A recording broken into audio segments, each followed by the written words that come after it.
Blood Horse Plus, available through bloodhorse.com, provides exclusive, timely, and unmatched content to subscribers, including Fox Sports, Blood Horse branded weekly programs, a detailed stakes winners section, behind-the-scenes videos from Blood Horse staff, on-demand access to deeper horse statistics, and a $5 monthly credit to equineline.com.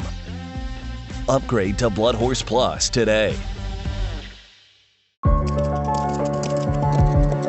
At Keeneland, a horse will always be measured in hands. Hands that see, that sense, that speak. Hands that hold our sport to a higher standard. Not for our sake, but for theirs. For the love of the horse, for generations to come.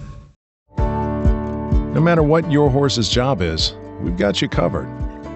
OCD Pellets is a revolutionary bone and joint supplement that maintains, protects, and restores joints and bone in horses in all stages of life, even in utero. It helps with conditions such as OCDs, bone fractures, arthritis, and more. Give your equine athlete the care they deserve. Build stronger bone and healthier joints with OCD Pellets.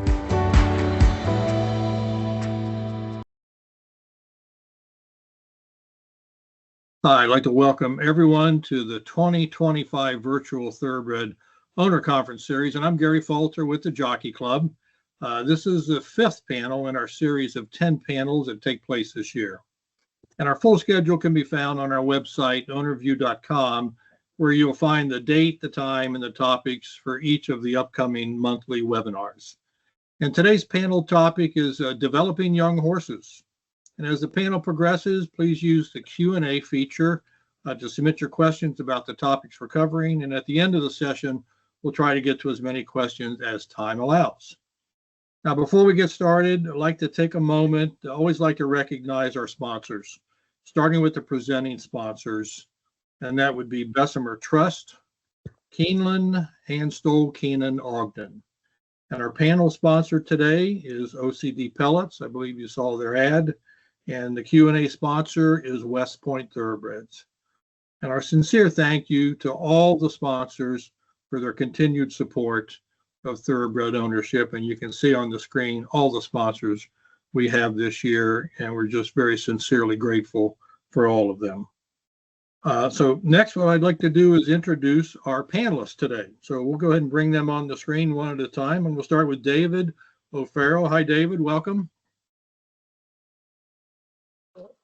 Hey, Gary. Thanks for having us.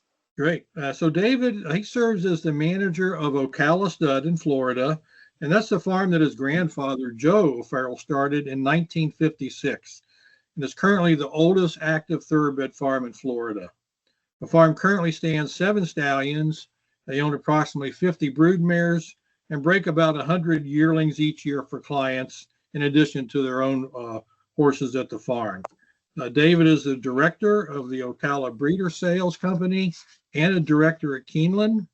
He's a member of the Breeders' Cup Limited and of the Jockey Club, and he's the chairman of TOBA. So you got your hands in a lot of things there, David. I'm sure you stay very busy. I do. I don't sit still. Okay. So next, I'd like to introduce Niall Brennan. Niall, welcome. Thank you, Gary.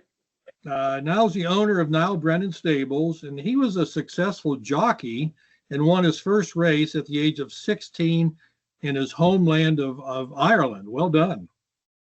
Niall broadened a few years ago. He broadened his knowledge of the thoroughbred industry, working at facilities all around the world, ranging from New Zealand, Australia, and then California and Kentucky. And since 1991, Niall presented his first consignment at the select 2-year-old sales. And since then, he's been consistently ranked as a leading consignor in North America. Next, I'd like to introduce Eddie Woods. Welcome, Eddie. Thank you. Eddie is the retired owner of Eddie Woods Stables in Ocala, so he recently retired this year. Eddie is also from Ireland, and he followed in his father's footsteps by becoming a steeplechase jockey. And Eddie once said, as a steeplechase jockey, you find yourself falling a lot. Well put. So Eddie has now been based in Central Florida for more than 15 years, and at least 5 times in those past 15 years, the Woods consignments were responsible for producing the most graded stakes winners purchased at 2-year-old sales. Quite an accomplishment. Next is Lindsay Schultz. Welcome, Lindsay.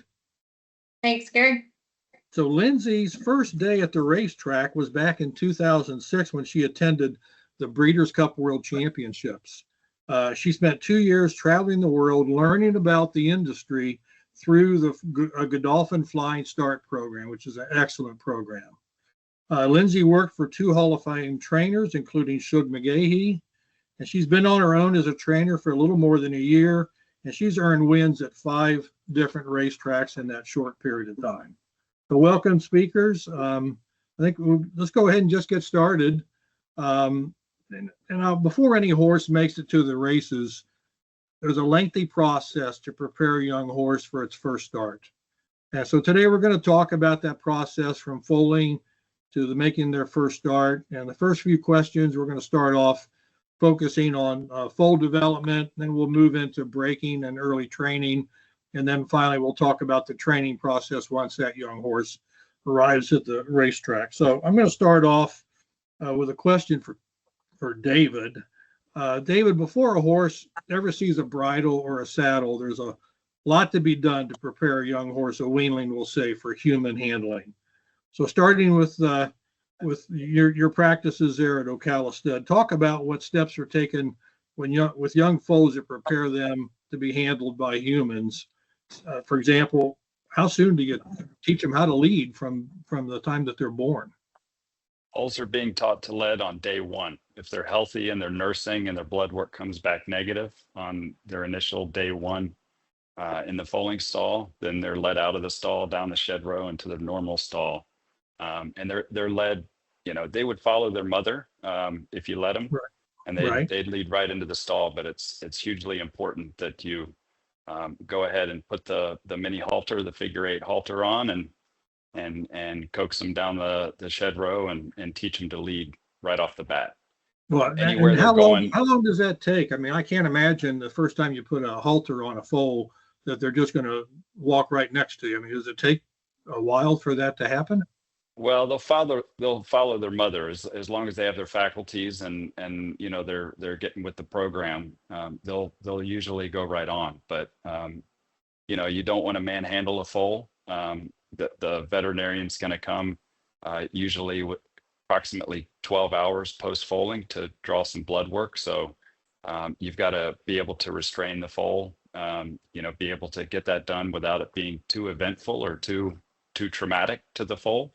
And then once you get the halter on, you lead them down the shed row. You don't latch onto them or anything. You just, you don't even really want to grab the halter, the figure 8. You just want to put your left arm, under their neck and around the offside, and then your right hand on the back of the rump, and you just kind of just tickle them along the way. And usually they go right on. And that's the first time they're led. But that's something that you really want to start right off the bat. Okay. Teach them to lead. And I assume that newborn's 100, 130 pounds. They grow pretty fast. In a month's time, what's that foal going to weigh? I mean, if you don't handle them early on, how much is the foal going to weigh in about a month's time, where you have to start then? Well, they grow pretty quickly, but once they get wise to things, then it's tough to teach. Okay. So even before they see a bridle, a bit, a saddle, there's a lot of things to learn, starting with, grooming, just handling the horse, teaching them to stand for the veterinarian and the blacksmith. I mean, loading on a horse trailer. I mean, talk about all that goes on in that young horse's life, even when it's still on its dam, and then eventually after they're weaned away, so that when these guys down the road get these horses at the training centers and at the racetrack, they've learned a lot of the things that they should have learned on the farm. So David, do we lose you, David? You lost me for a few minutes. for a few Okay, all seconds. right. So you want to talk about that on the farm as far as other things that the foal was taught, before they even go to the sales? Yeah, so foals like to be, you need to be able to lift their feet before they get big and strong, and get them working with the blacksmith. They come every 30 days, and the vet will do some routine work. Right off the bat, when a foal's born, we do a 3-day protocol of just medication to try to mitigate any infection that they could pick up somewhere. So they're pretty well, once they're born and they're brought into this world, they're handled and they're taught some pretty important things right off the bat. Okay. So it's really important that you don't make the experience too bad. Look, I'm squirmish with blood. I don't like giving blood, and it's all in the person that's drawing the blood and how they react to it. Horses have a sense that if you're tense, then they're going to get tense. So it's all in the hands, and it's all in how you how your manners and how you are when you're treating that foal. If you're uptight, then they're going to be uptight. And if they have one bad experience, then that can live with them the rest of their life. They remember those those things. Okay. They remember those things. So, So the person who's handling the foal is, has to be very calm, has to be confident, and has to be has to have some experience. So at what stage in their life would you teach a young horse how to load on a horse trailer? Because eventually they're going to be loading on a trailer to go to the sales, possibly to go to the training center, to go from racetrack to racetrack. It's got to be a process that foals or young horses need to learn early, I would assume. Well, I think that's one of the positives of our operation is we have 3 farms. So each one is unique to its own division. And once our foals are weaned, then they're transferred to the annex, our yearling farm, which is about 12 miles away. So usually after they're weaned, we'll let them settle for about 2 months, and then we'll transfer to our yearling division, and they'll load on trailers. And so at about 7 months of age, they'll get on their first van alone. They may get on a van with their mother, but it's a totally different ball game when you're loading a weanling by itself. Okay. So Eddie, usually it's much easier if you're doing it in groups. Yeah. But if you're loading a weanling by itself, it can be a little bit tricky. And sometimes it helps to give a little bit of a sedative to make the experience less traumatic the first time. And then once they get the hang of it, they're a little more confident and receptive to loading onto a trailer. But okay. I think sometimes the worst thing you can do is fight them. You just have to be patient, and you've got to know the tricks of the trade. So there's ways of doing it, and there's ways that will get you in trouble. Okay. So Eddie, do you ever get one sent to you that doesn't do very well in a horse trailer, and you've got to train the horse to load and unload out of a trailer, or do most of them come to you already prepared for that? No, we get a lot of horses. Most of our horses come out of the sales, so they've all been well educated prior to coming to us. And we have some homereds that come in, but they all come from good places. They've all been well handled for the most part, and there's always a troublesome horse somewhere along the line, but you can't say horse is coming from X, it's going to be a bad horse, because it's just not the way it is. They are individuals, and for the most part, they're all pretty good. Okay. Niall, you want to add anything to that? No, I think I agree with what Eddie said. I said many of these horses have come from the sales. They're all handled so much by the time they get to that stage that they're they load on vans, usually in groups, as in there's somebody going in front of each other. Sure. And so there's obviously, like people, some of them may not travel the best. Some get used to it and couldn't care less. But in general, they're well used to it. It's all about confidence. They'll just go on the van, and they'll usually ride pretty well on the journey. Okay. So Lindsay, at the racetrack, I'd assume by the time these young horses get to the racetrack, as Eddie and Niall said, they're pretty well broke as far as loading in and out of trailers and vans.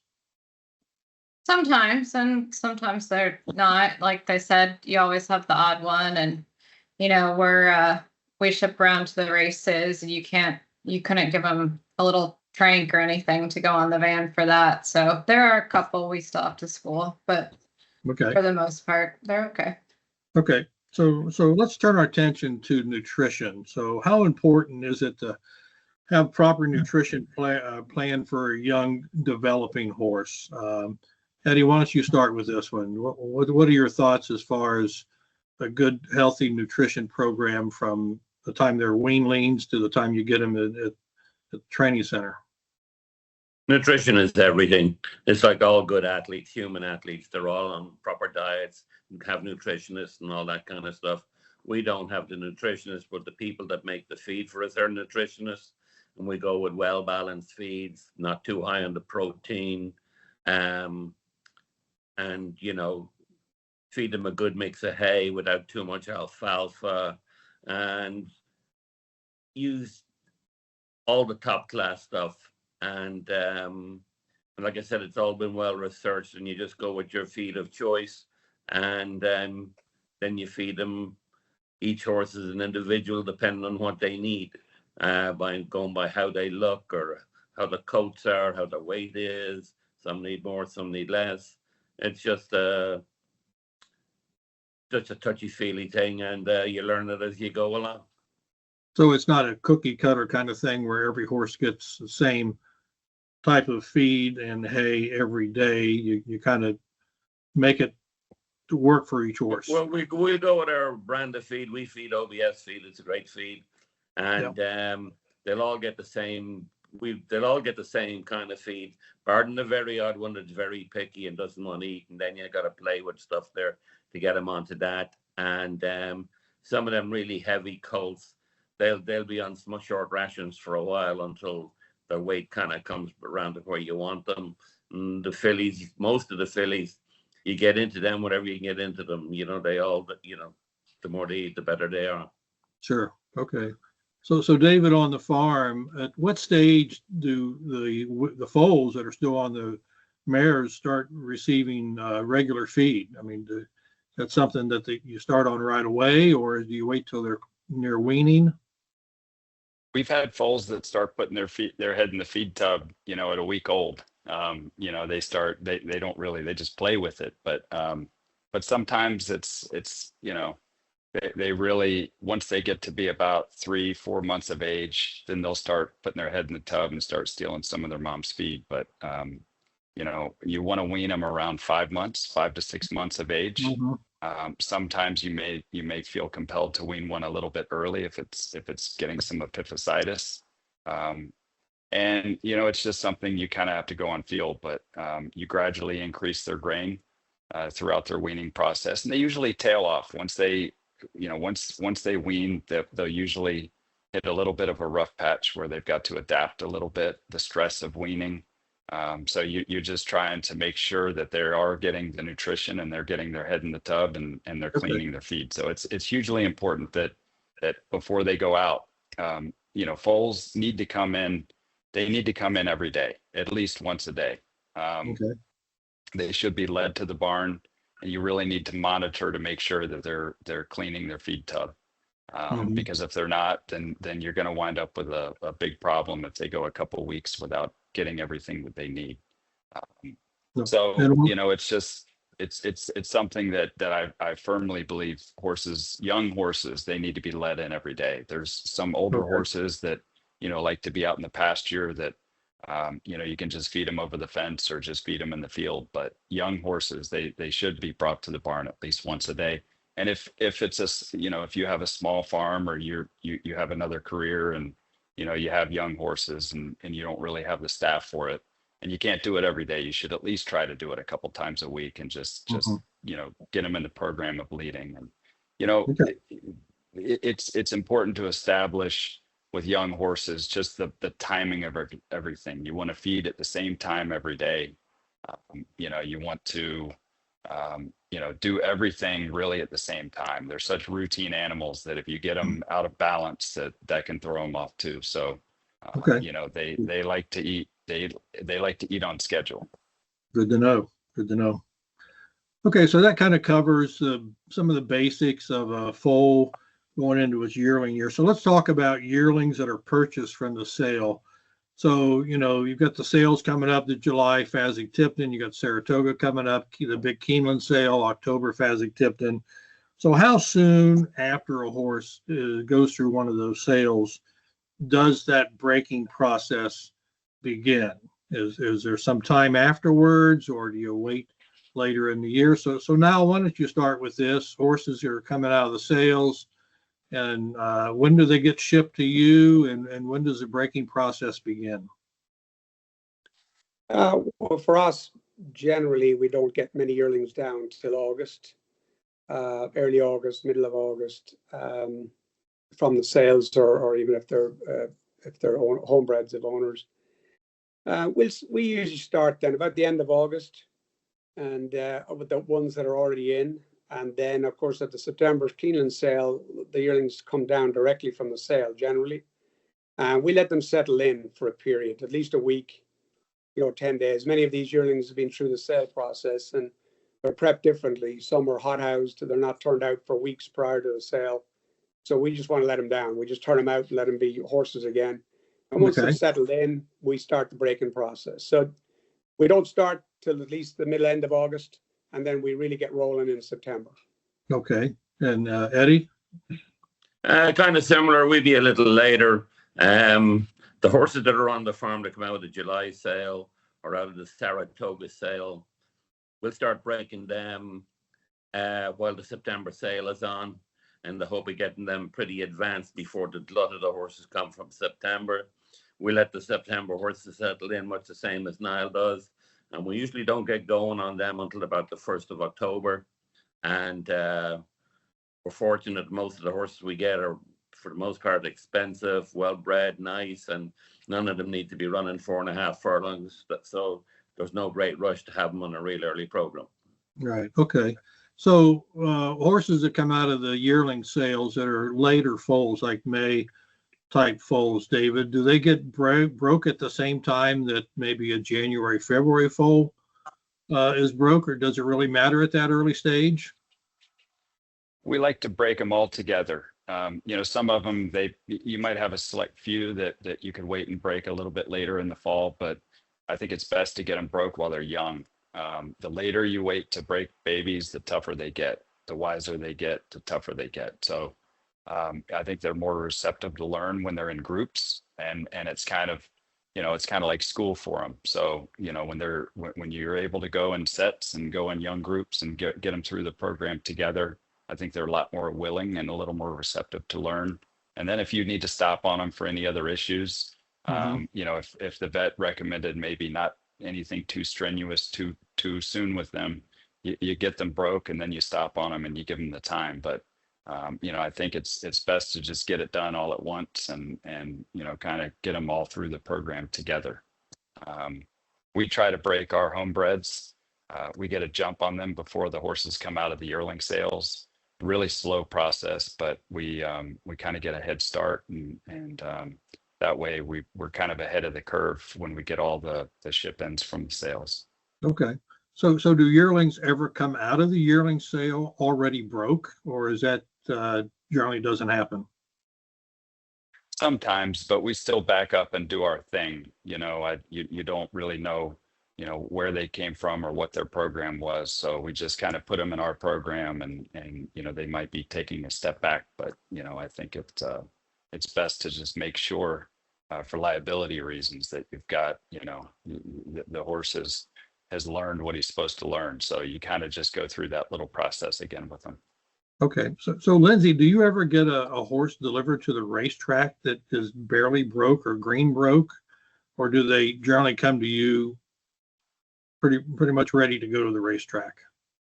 Well, I think nowadays we're so tight on stall space and things like that we can't take those horses. In the past, yes, we have. And you start the process just like you would at the farm, but now, no, they're all broke when they come in, and if they're not, I might have to send them somewhere to do that, Okay. which happens. Okay, good point. So a lot of owners on the call here. I think some may be wondering, what's that breaking process like? I mean, you know, when I think about a horse being broken, and I kind of understand how it's done, but I picture a Western movie where a cowboy gets on a horse and he tries to buck the cowboy off, and you know, it's a battle of the wills. So maybe Eddie, why don't you start off by just explaining that breaking process? Even the term breaking sounds a little extreme, so maybe you can go through that process, and then we'll get Niall and David to add to that. So what's it entail? Well, the rawhide days are long gone. That doesn't happen anymore. Okay. It's very slow and quiet is the only way to go. A lot of time, week in the stall playing with them, week in the shed row jogging and figure eight, then depending on how they're doing. And as to whether they go to we have big oval pens where we'll send big groups and they'll figure eight and commingle like David was talking in the groups and all that kind of stuff and get their education thing. And then all going well and everyone doing the right thing, we go to a small paddock and we'll stay in there for another week or so where they'll be cantered in both ways, figure eights, interlooping with one another. And after they're doing real good there, they'll go to the track. In essence, from the day we put tack on them for the first time until they go to the racetrack is generally about 30 days before they get to the track. But okay. The slower you go, the better it is. If you get into a rush, it ends up a mess. Okay, so now I'm picturing a horse that's never had a rider on its back. How does a rider go about acclimating the horse that, you know, he or she could even climb on the horse's back for the first time? Well, I think, you know, today, Guy, many of these young horses are handled so much because the business is very commercial. So many of them go through sales or sale prep as weanlings and then yearlings.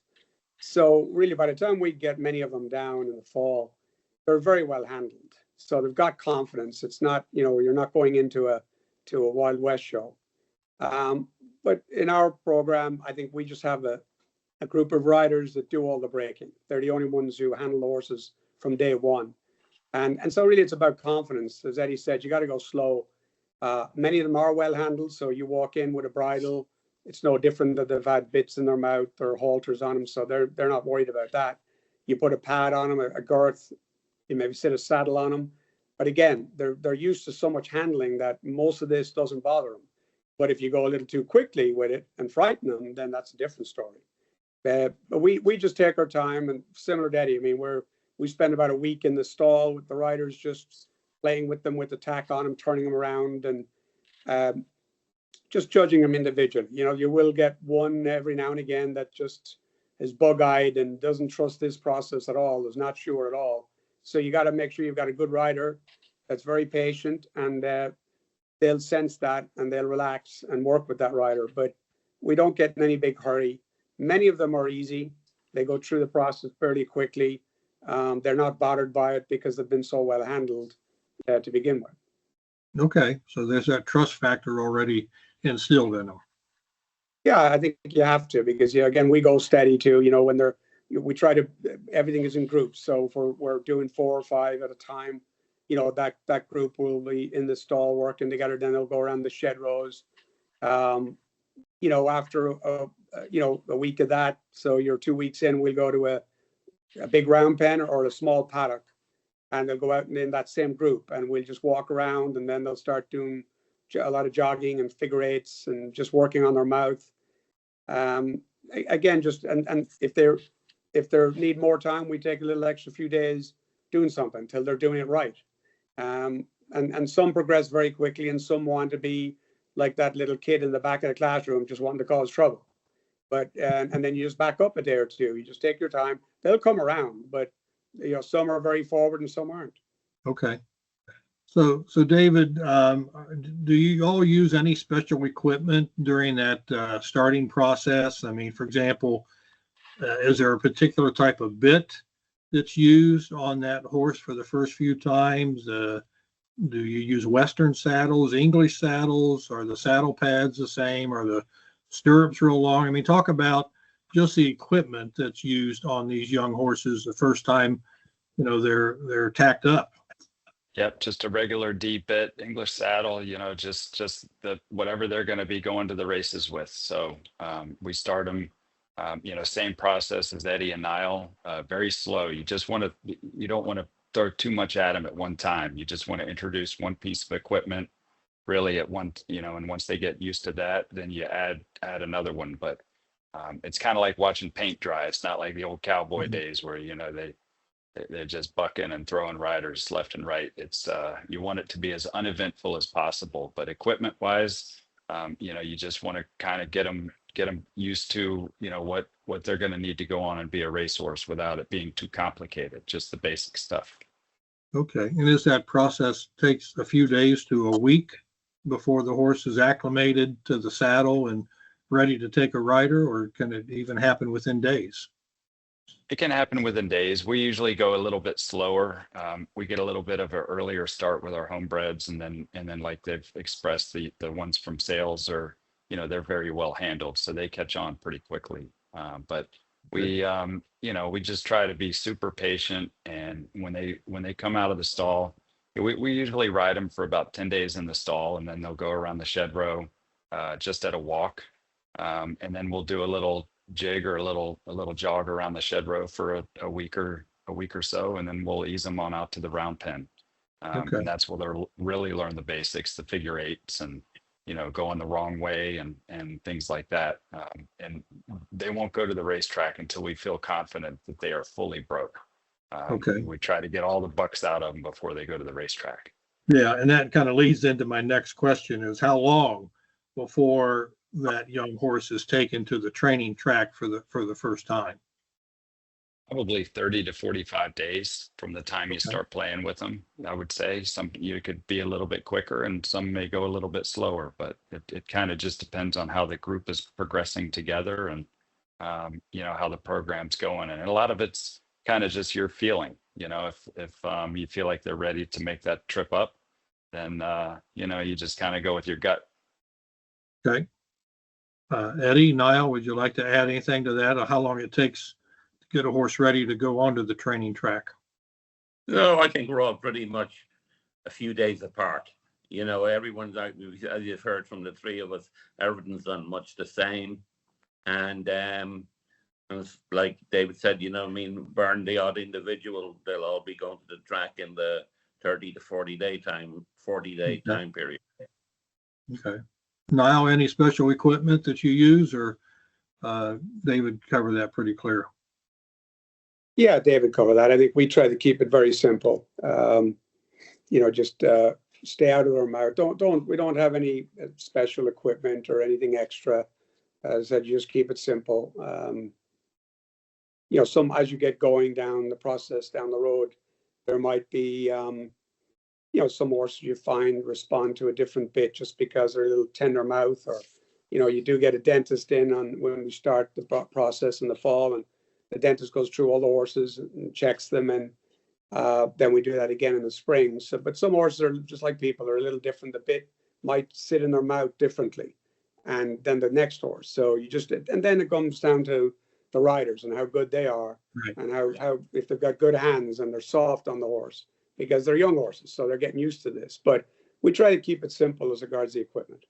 Okay. And as far as once they get to the training track, I mean, now there's a whole different routine for them. They're not in a stall, they're not in a round pen or a small paddock. They're actually on a training track. What is that exercise routine like for these young horses? I mean, how many miles do they do? How fast do they go?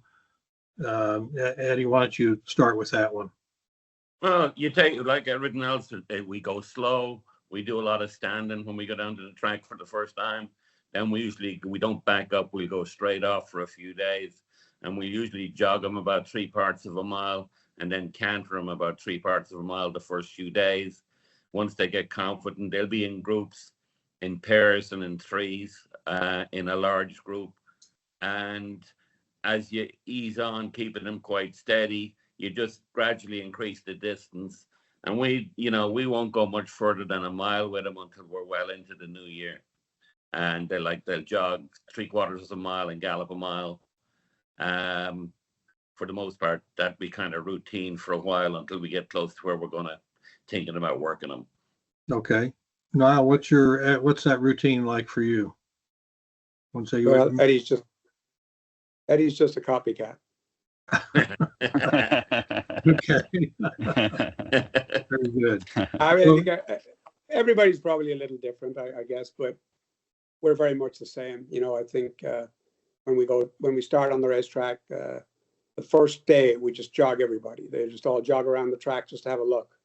And second day we'll jog about 6 furlongs and 5 to 6, and we'll gallop very easy in pairs or threes once around the track, which is about 6 furlongs. That's it. And we'll do that for about the first week. That's all they'll do, just to get their balance, and we get them going the way we want. And they're kind of learning the lessons a little bit. And we just go very steady for that first few weeks. And they'll get the idea. They'll start picking up and taking the riders on, taking hold of the bit. But yeah, we don't, and very similar to Eddie, we get them going gradually up to cantering a mile. And we don't do much more than that until we start, you know, in the spring or early winter, probably in February, when you're starting to separate some of the horses that are more forward and are maybe destined to go to the 2-year-old sales. Then they'll start doing maybe a little bit more. And we'll start customizing the program a little bit then. But the initial stages is just very steady, easy work. Okay.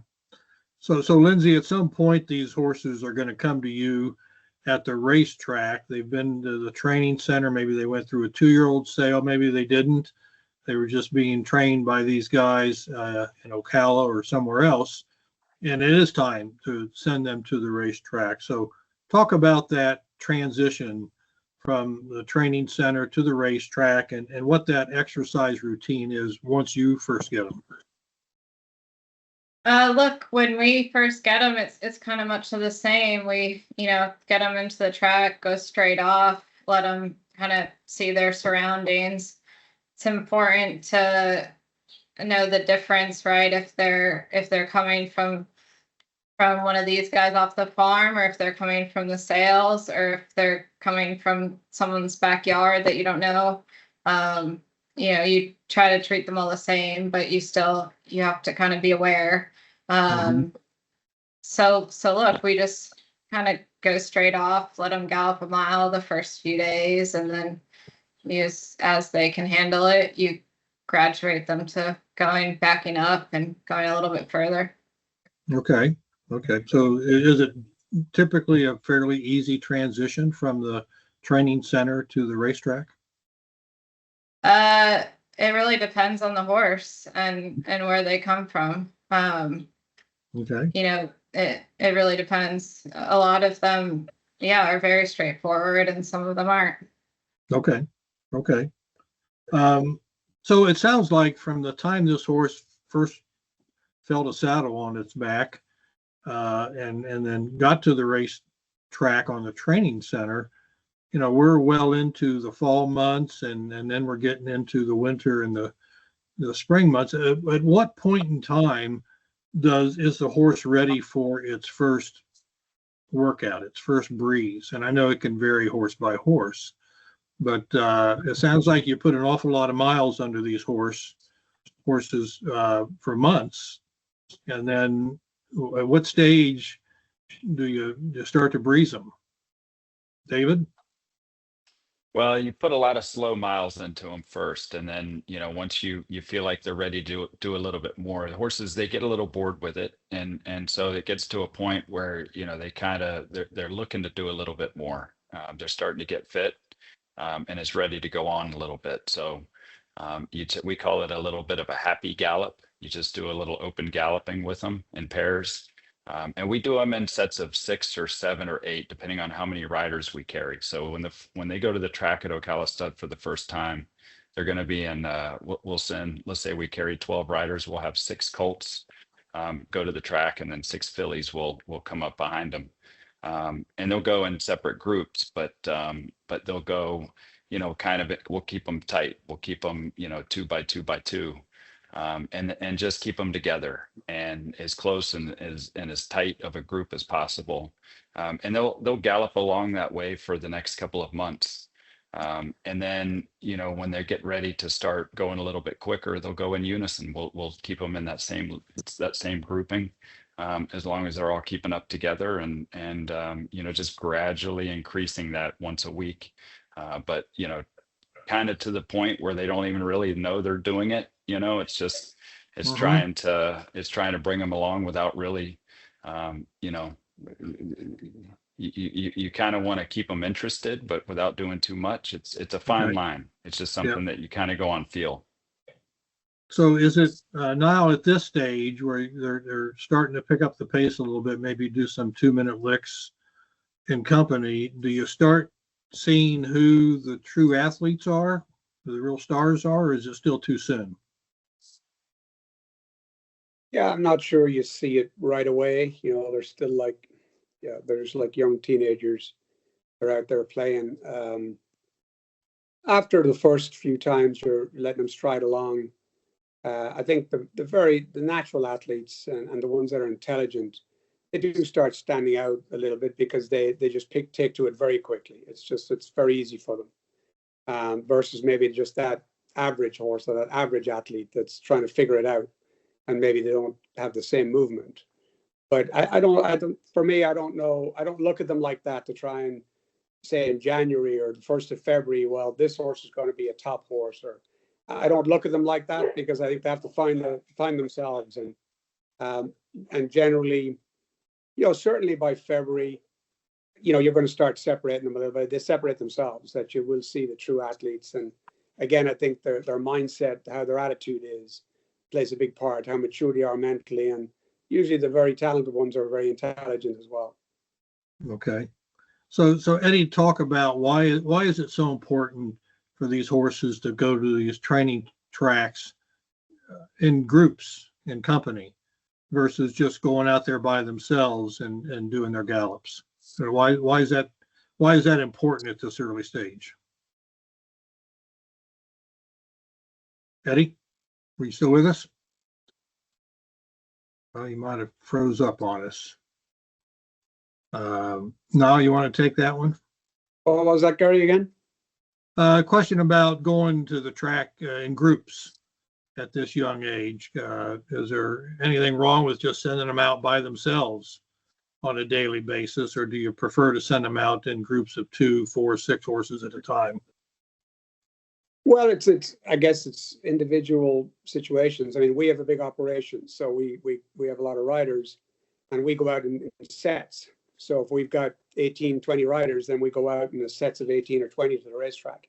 And, they're herd animals, so they are naturally going to do better in groups, especially young horses, because they're learning and it's about confidence and figuring out what we're trying to get them to do.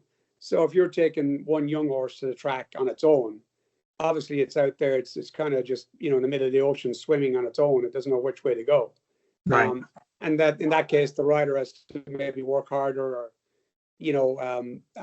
some people do it. I mean, at the end of the day, people that do it that way because they have no choice, doesn't mean that horse won't turn out to be a good horse down the road, but it doesn't work for me. I mean, we just take them in groups, and once they get going and they have the idea, again, they're forward now. They know their job. They graduate through the 1st and 2nd, 3rd grade very quickly. And then they can go individually. We'll go out in groups, but they'll actually gallop on the track individually, because they have to learn to be independent as well. But when we start the faster work, they'll always go in pairs. I never breed any babies on their own. They always go in pairs. Okay. So Lindsay, how's that work for you when these young horses show up at the racetrack? Do you send them out in groups yourself, or do you send them out with an older horse, or how does that work? We send them out in groups, especially for the first while that they're at the track. And if we don't have a group, then you might send them out with a pony if you only have one early 2-year-old come in. But look, I mean, before they've come to the track, they've had days where they've galloped by themselves as well. So they have done that before. but yes, the first part of the process, they always go in company. And then you'll give them some days gallop by themselves and get used to it. And we always work them when we do a faster work, put horses in behind or horses in pairs or groups of 3. Okay. So I assume horses have had a lot of miles on them, Lindsay, before they get to you. When do you know that a young horse is ready for their first breeze after you've gotten them there at the racetrack? When they're finishing their gallop strong, when they come back to the barn and they're not blowing hard and they're handling the work. A lot of the time the horses will come in and they've already breezed 3/8 on the farm. So then, you might give them 10 days or 2 weeks to adjust to the new surface and the new routine. And then you pick that work back up. And if they haven't done a fast work, then you'll kind of start at the same process, but maybe 10 days in, you'll 2-minute lick, do a little faster gallop, and then you just have to work them up to the breeze as they're ready for it. Okay. All right. So, David, as far as a starting gate, I'm curious, when do you introduce a young horse to the starting gate? I mean, is that something that's done at the farm or now at the training center, or is that something that waits till they get to the racetrack? So, David, why don't you start with that one?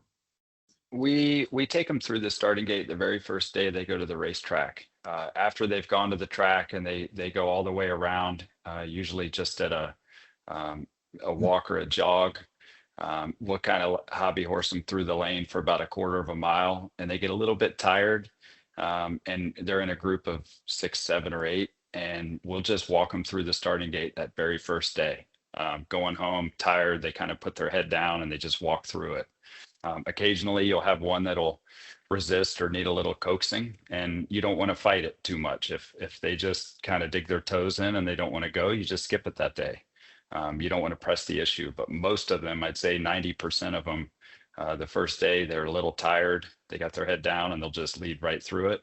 And it's a huge hurdle that you kind of accomplish. So we'll do that for, say, the first 10 days or 2 weeks to the track. After they've had their little exercise, they'll all walk home through the starting gate.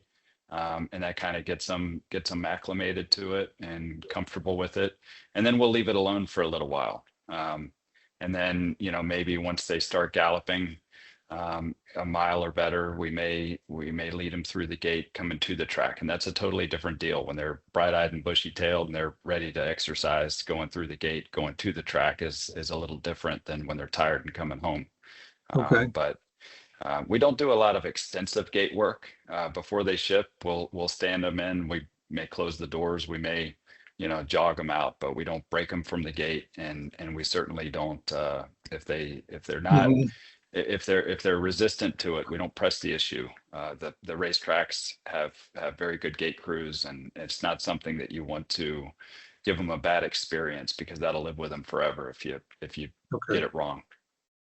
So is it safe to say that a horse that goes to one of these training centers have had some gate experience? Niall and Eddie, do you agree with that, or does that vary? For the most part, yes. Like Okay. we got a schooling gate on the path to the track. We go through it every day, and we're a bit like David. We don't do a lot of intense work, because you can destroy a horse in a starting gate in a minute by just doing the wrong thing, or the wrong person doing the wrong thing. So you're better off they're not scared of the gate, and when they go to the tracks, they have them professional crews that know what to do, and most of them come around pretty quick. Okay. Anything to add to that, Niall? No, we do that. We're very same. We let them, generally after they're going on the racetrack for a couple of weeks, and we start walking through the starting gates every day when they're going home. On their way home, they walk through the starting gate, and most of them they're in groups. So some of them will just go right in. They couldn't care less, and the rest will follow. Usually they're just curiosity kills the cat. They're herd animals. They'll follow each other. And you will have the odd one that wants to stop and have a sniff. They're not sure about it. We don't force the issue. We just wait for a few days. They'll eventually follow their buddy through. And then we'll do that every day until, the spring will start. When we start closing them up, we're similarly, we'll just get them used to standing there with their closed and hand opening the front gates and let them jog out in groups. And then we get them up to a point of galloping out. And once they're closed up and they know to gallop out, we leave it at that when we ship them out to the racetrack. We don't try to breeze them from the gate at our farm anymore, simply because I think Lindsay would probably attest to this, that most trainers want to get them, these young horses, when they get them at the racetrack, they want to know that they can do this gate work themselves. They got to see them behave at the gate and do it properly, and work with the gate crew that's there. So I think that our job is it's kindergarten. We just want them knowing how to go in the gates and stand and behave, and just maybe just lope or gallop out of there. And then they'll pick it up very quickly from there when they get to the trainers. Okay. So Lindsay, when you get those young horses at the track, kind of explain that whole process of getting their gate card, because I understand you have to have that gate card in order to start.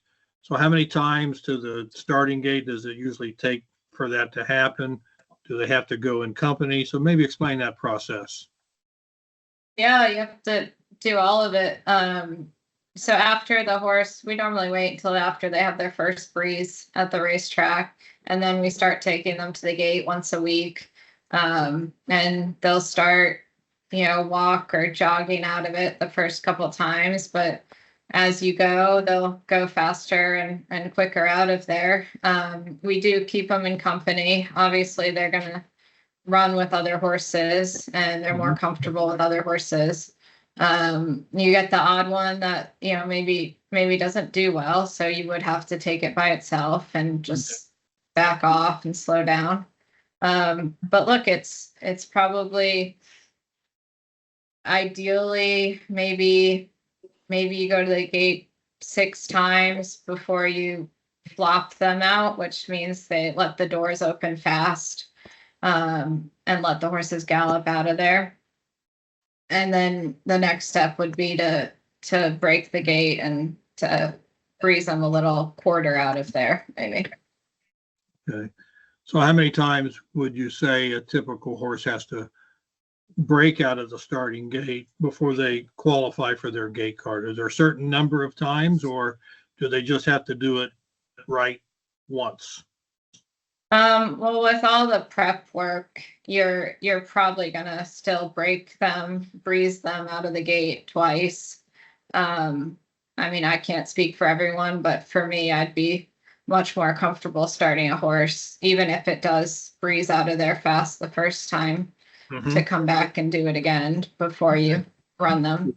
Sure, so you're comfortable with that, even though they might get their gate card, you might send them again. Right. Officially, most tracks only require you to have one work from the gate within 45 days of a start. Okay, very good. Okay, so I've just got a couple more questions, then we're going to go to the Q&A from the audience. So audience, if you have any questions for the panelists, please use that Q&A feature on your screen, and we'll get to those in a few minutes. So let me ask, I know every horse is different, this isn't a cookie cutter kind of thing. So are there some 2-year-olds that are just too immature to go on with their training and they just need more time to mature? And if that's the case, how is it David, why don't you chime in on this one first? I mean, do you have some horses that just aren't mature enough to take on the task? Certainly, there's always horses that, they might not have anywhere to go early in the spring, and they might be immature, or they're not really bred for early 2-year-old racing. So I think it's best to get them broke early, and then give them the time, and then they kind of pick it up from there. Once you get a horse fit for the first time, it's kind of like whipping a kid into shape, like it's you've got to build the foundation, and it takes a little while to get them in shape. But once you get them into shape, and then you give them a little break, they generally get back into shape a lot quicker the second time around. So I think it just depends on the horse, and it depends on the owner and the breed, and there's a lot of factors that you have to consider. But there's certainly horses that you kind of identify that could use a little break and use a little time to just turn out and grow up a little bit. And maybe it's a mental issue, or maybe it's just an immaturity issue. or maybe the horse just isn't bred to be ready for a little bit later on. So I think it just kind of depends, and for young horses, if they're thriving on the racetrack, I don't like arbitrarily stopping and giving them time unless you really feel compelled to stop on them. I think the more slow miles you can put into them and the more foundation you can put into them, the better. So, Okay. there needs to be a reason to stop. Otherwise, I think it's best to just kind of keep going. So, I mean, I've heard that said before, if a horse isn't mature enough or has immaturity, I mean, how do you define that, Eddie? I mean, they're horses. It's not like they're throwing big parties and they're just having too much fun like a teenager would do. How do you even identify this horse is just too immature to go on? Well, that's generally done by age and by pedigree. Like we Okay. stop on all the horse. We skipped the part there. Like we stop on everything after them broken and galloping and doing well, anywhere from 3 weeks to 60 days, depending on the horses. The horses that we'll give the 60 days are usually the very backward horses. Like we mentioned them earlier, the Mayfoals, that are not going to be precocious, that are bred to go 2 turns on the grass or on the dirt for that matter. And they're not in any hurry to come back in to get legged up and get into the breeding program. The horses that go to the sales, they'll get a couple of weeks off in like December and then pick them back up and get them ready. But you just know the immature, you just got to look at them and you know they're immature. They're just leggy and gangly and, they're like I said, like by them 2-turn horses, and they're stretchy and they're just going to need a bit of time. And you can do too much with a very immature horse and do damage that's kind of hard to get over going down the road. So you just got to be Okay. very balanced about how you do it. Okay. Lindsay, do you ever get horses shipped to you, young ones that you just feel aren't ready for the racetrack? And Yeah, what do you do? definitely. Do you just keep them at Definitely. the track or do you send them back to the farm? I mean, I guess it depends. A lot of times, you might get a horse in and go slow with it because you think it's just not handling it well. Or you might get one in, try it for 30 days and it's still not quite handling it. And then you would send it back. Okay. Okay. So I've got one last question I want to ask, and then we're going to go to the audience questions. And there's a couple of questions in the queue that actually was a question I was going to ask you guys, but I'll hold off until we get to that part. But here's my final question. So when you're preparing a horse for a trainer, how involved is that racetrack trainer? Does each trainer have certain things that they want the horse to have in place before the horse is shipped to the racetrack? And I'm going to kind of concentrate on Wayne Lukas. We lost Wayne this week, greatest trainer of all time. And I assume that each of you, Eddie, Niall, David, you prepared horses that went to Wayne. Were there certain things that he wanted you to make sure was in place? And or were there things he really didn't want you to have in place? So who'd like to start with that question? I'll go with that one.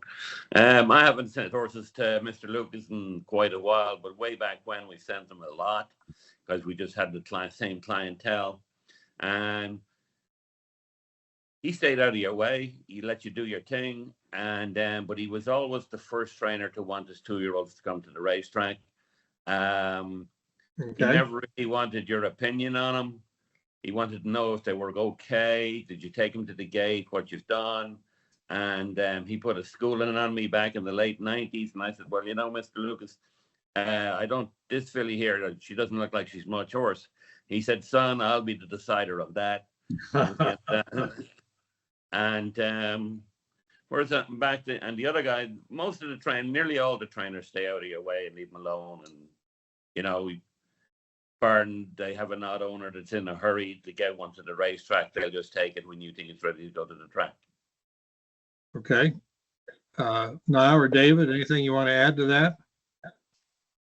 I don't think so. I think very similar to Eddie. I haven't sent anything to Mr. Lukas for several years from the farm.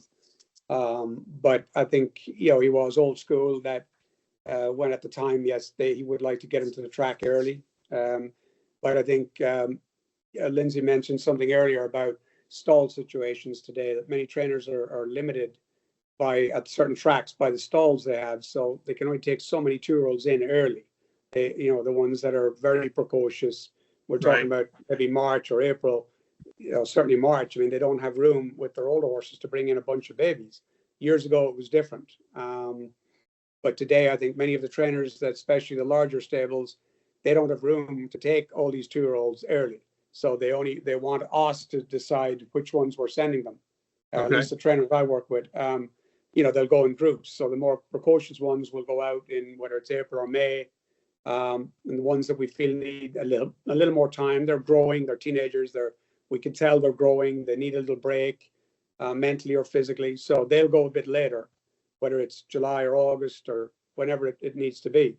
But I think many trainers today work whoever they have the horses with at the farms. They'll touch base with you to find out what you're thinking, but they trust us to send them in when we feel like they're doing good. Okay, good point. So Lindsay, from your perspective, do you have any interaction with the farms, the training centers that are training the horses you're about to get, or do you just get a call one day saying there's a couple of horses heading your way?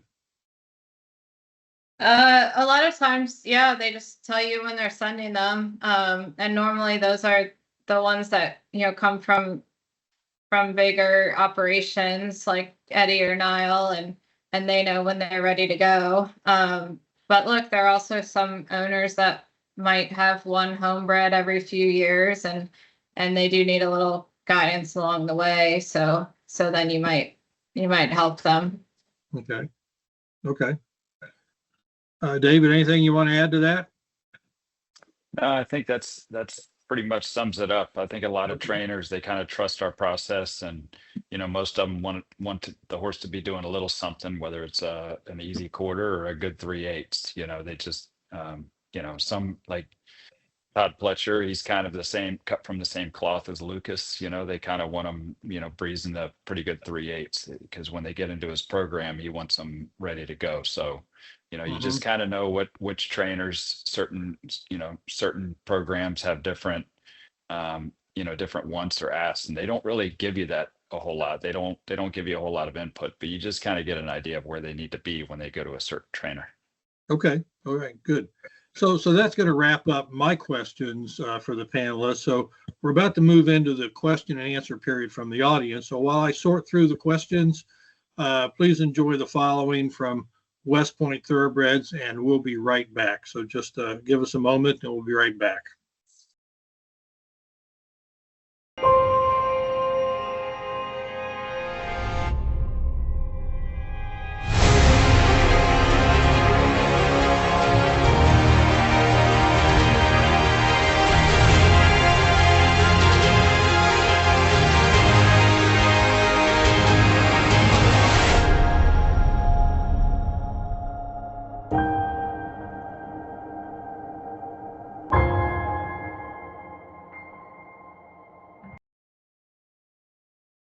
Okay, so the first question we have from the audience is, what is involved in preparing for yearling sales? And I'll even go further than that, in preparing for 2-year-old sales versus preparing a horse that isn't going to go through the sale, but is going right to the racetrack. So is it any different, Niall, preparing a horse for the sale, the true 2-year-old sales, versus just preparing the horse that's going to directly to the racetrack? Yeah, it is today with the recent years with the 2-year-old sales and what they're expected to do. I think our program, I mean, they all do the very same thing up through till about Christmas time. And as Eddie said earlier, many of our non-sale horses will get a break for 2 or 3 weeks around the Christmas holidays, New Year's holidays. The horses that are earmarked to go to the 2-year-old sales in March or April, they'll get maybe a little break at Christmas, but basically they have to be picking up the pace in January. You have to start looking at them differently. So they will start customizing a little bit. We have to accelerate the program some. They'll start doing the little faster bits of work. They'll start doing that just because they have to get ready. You've got, if you think about it, the first sale is the middle of March. So by the early January, you're only 8 weeks out from their breeze show, the show day. So they have to show up on the combine day. So you have to start picking up the pace and fitness, education. And obviously when they go to 2-year-old sales, it's all about speed and right, showing how fast they can run that quarter. So, we do have to go on a little bit with those horses versus the horses that are going to the racetrack. And again, many of the horses we deal with are not bred to be quarter horse type sprinters to run 4 furlongs in April. So many of our clients, the horses we deal with, the trainers we work with, they don't want the horses. They can't take them into the racetrack till May, basically around early May, maybe end of April. So we'll gradually work them up towards that process to where they'll be ready to, they'll have, at least a few 3/8 breezes, 3 furlong breezes under their belt by May, the 1st of May, end of April. So they'll go along a little steadier because they're not going to be asked to show a lot of speed for the sales in March. So we will take our time and they'll gradually go through the process and go through the gears in March and April. So we'll just pick them up a little later on and a little slower than the sale horses that have to be, as I said, you have to accelerate the program because of what's demanded of them in March and April. Okay.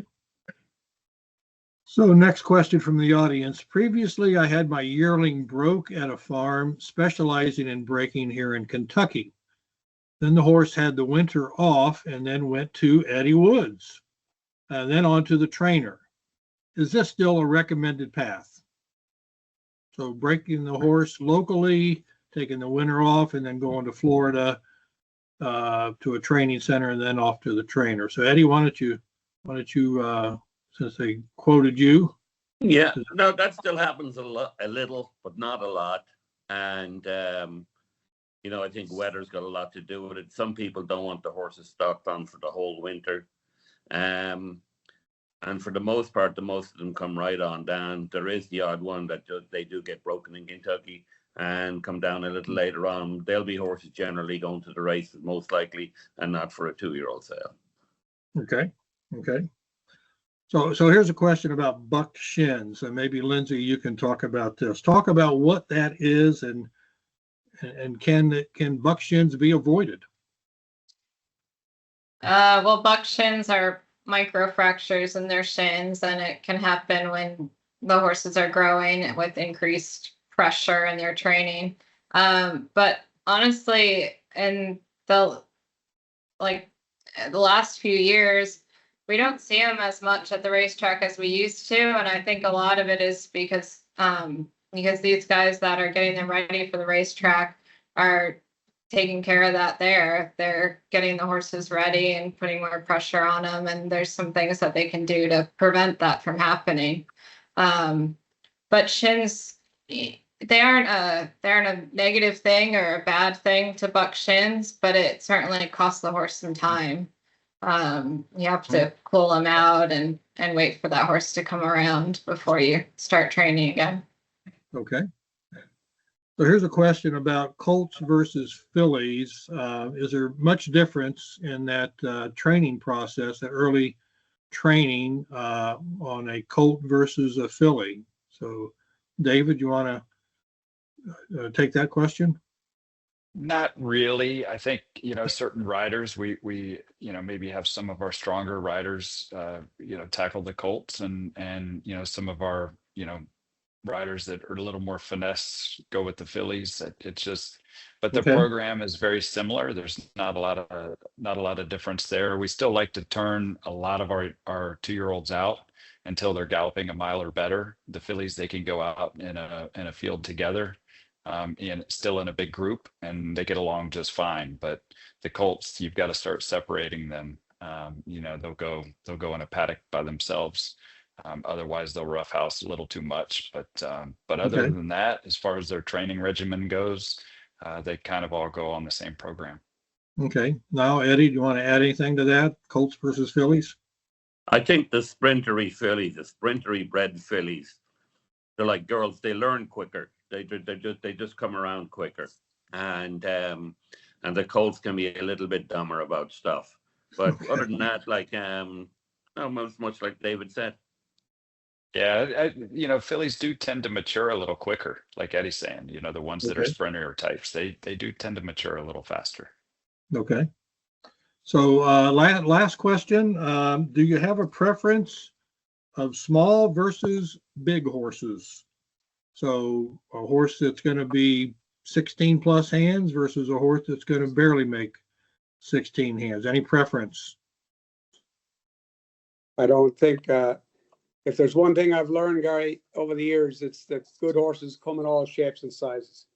Yeah, Good, okay. they can be small, large, growthy, tall, quarter horsey, muscular, narrow. I mean, it doesn't, we try to stereotype them and put them in certain boxes, but truly good horses come in all shapes and sizes. And, personally, I think the market definitely penalizes the smaller horses commercially. It just does. I mean, good goods come in small packages, but in general, commercially, they're hurt. But I don't think, till you get them going, you can have horses that are medium sized and against their larger counterparts, but they're just tougher, faster, and sometimes they're just better. So Okay. I don't think it's just like human kids, teenage athletes. They're all shapes and sizes. I don't think it's a personal preference. Okay, Lindsay, I'll give you final say on this one. So what are your thoughts on having that big, strong, strapling horse versus one that's a little more petite? Well, look, Niall's right. They can come in any size, but certainly it's nice to start off with a medium-sized, sturdy, athletic horse. But you can't count anyone out.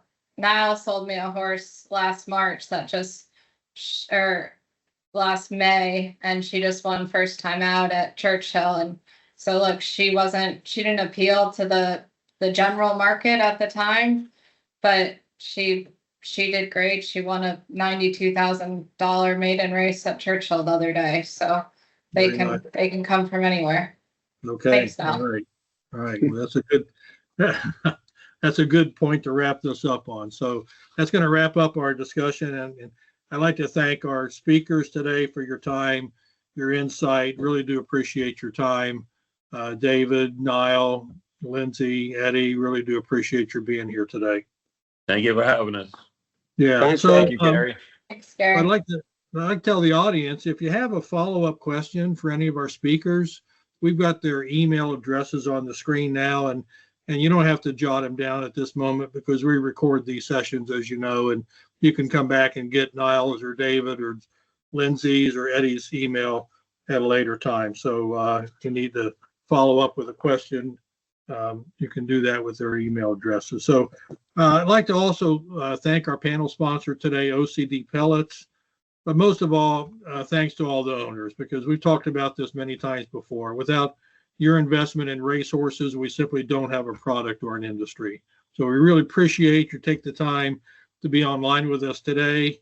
And we're going to be back next month on August the 12th, and we're going to talk about buying at the sales and the new trend in digital sales. So until then, enjoy the summer, be safe, and we hope you visit the Winter Circle and you visit it often. Thank you, everyone, and we'll see you next time. Thank you. Thank you. Thanks, Gary.